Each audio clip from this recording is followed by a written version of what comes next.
अगर कोई व्यक्ति आखिरी में बहुत समझाने पर भी कोई संयम नहीं ले रहा है और सारे दिन आर्त ध्यान में लगा है, उस जीव को इस बात का एहसास हो रहा है ये सब गलत है, तो महाराज जी जिज्ञासा ये है कि अंत समय का उनके परिणाम पलट सकते हैं? यह कभी कभी क्या है, व्यक्ति का उपादान निमित्तों से इतना प्रभावित हो जाता है कि वो निमित्त की उपेक्षा नहीं कर पाता, और निमित्त कभी कभी उपादान पर इतना हावी हो जाता है कि उपादान उन निमित्तों के से अपना पीछा नहीं छुड़ा पाता। सारी कमी उपादान की होती।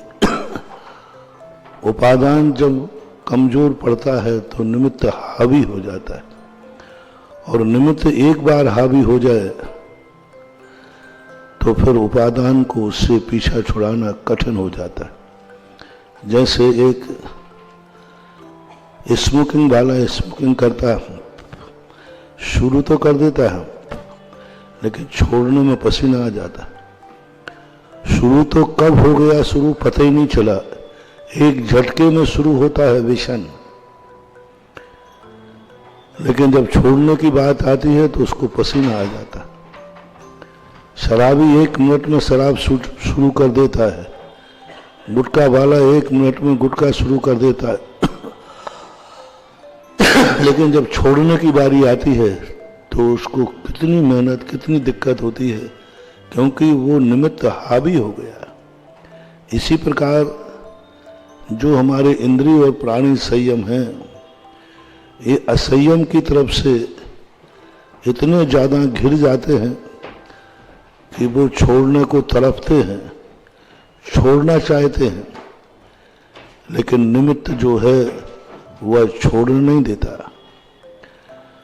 दूसरा, कभी कभी अतीत में बांधा हुआ कर्म इस प्रकार के उपादान को निमित्तों में उलझा देता है, तो वह कर्म जान रहा है कि यह गलत है, फिर भी वो नहीं छोड़ पाता। यदि वह स्थिति में पहुंच गया है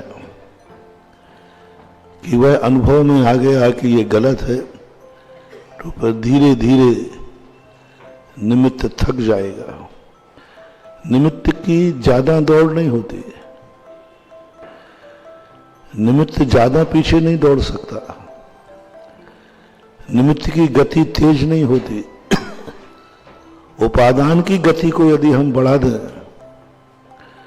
तो निमित्त इतने पीछे नहीं दौड़ पाएगा कि वो उपादान को प्राप्त कर ले।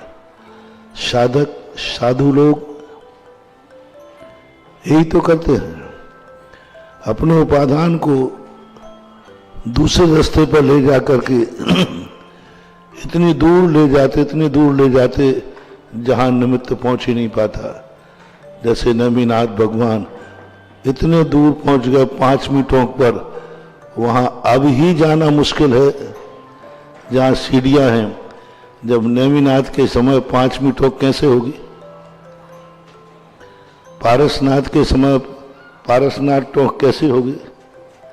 कैसे पहुंच गए? तो वो निमित्तों से इतने दूर चले गए, अब निमित्त उनका पीछा भी करना चाहे तो नहीं कर पाएगा। तो इसी प्रकार अपने उपादान को एक फीलिंग होना चाहिए कि मैंने जो किया है वो गलत है, जो मैं कर रहा हूं वो गलत है, और इसको अनुभव में ला करके जैसे मौका मिले वह तुरंत उन निमित्तों से दूर हट जाए जिन निमित्तों से उसके असंयम के परिणाम होते हैं, तो वह बच सकता है। कबीरदास ने लिखा कि हे कबीरा तेरी झोपड़ी गल कटकन के बीच, गला काटने वालों के बीच में तेरी झोपड़ी है, तो कितनी दया करेगा, चारों तरफ से त्राही माँ आएगी।